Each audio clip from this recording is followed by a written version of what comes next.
దేవుడు నీకు నాకు ఇచ్చే ఆలోచన చాలా గొప్పది. నేను అందుకే 1,000,000 సార్లు కోరుకుంటున్నా, దేవుని బలిపీఠం మీద నిలబడి, దేవా నిరంతరము నిరంతరము నిరంతరము నా ఆలోచనలన్నీ నీ ఎదుట ఓడిపోవాలి నాయన, ఓడిపోవాలి ఓడిపోవాలి ఓడిపోవాలి ఓడిపోవాలి. నా విషయంలో నిరంతరము నీ ఆలోచనలే గెలవాలి, నీ తలంపులే గెలవాలి, నీ ఉద్దేశాలే గెలవాలి, నీ చిత్తమే గెలవాలి. యేసయ్యా నువ్వు ఎప్పుడు నన్ను గెలవాలి, నువ్వు ఎప్పుడు నన్నే గెలవాలి, నన్ను గెలవాలి, నన్ను గెలవాలి. నేను నీ చేతిలో నిరంతరం ఓడిపోవాలి, నిరంతరం ఓడిపో. అలా ఓడిన నాడే నేను గెలిచిన వాడిని, అలా ఓడిన నాడే నేను గెలిచిన వాడిని. నువ్వు గెలిచిన దానివి, గెలిచిన వాడివి.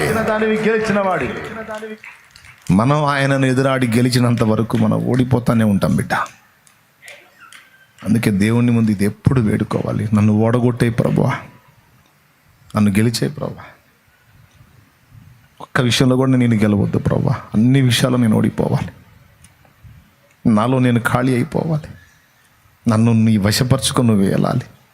పేరుకే నేను కానీ పూర్తిగా నీ స్వాధీనంలో ఉండాలి. నన్ను అనుగ్రహించమని నువ్వు కన్నీరు గార్చాలి దేవుని మందం. ఇది ఆవశ్యకము, అది అవసరం.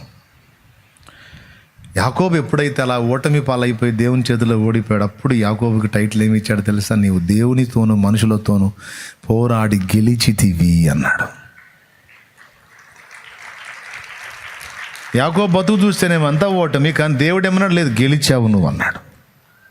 చివరికి గెలుచుకున్నాడు, దేవుణ్ణి గెలుచుకున్నాడు. అంటే దేవుని హృదయాన్ని గెలుచుకున్నాడు, దేవుని చేతిలో ఓడిపోయి. ఏమని చెప్పాడు మోషేకి ప్రత్యక్షమైనప్పుడు? నేను అబ్రహాము దేవుడను, ఇసాకు దేవుడను, యాకోబు దేవుడను అన్నాడు.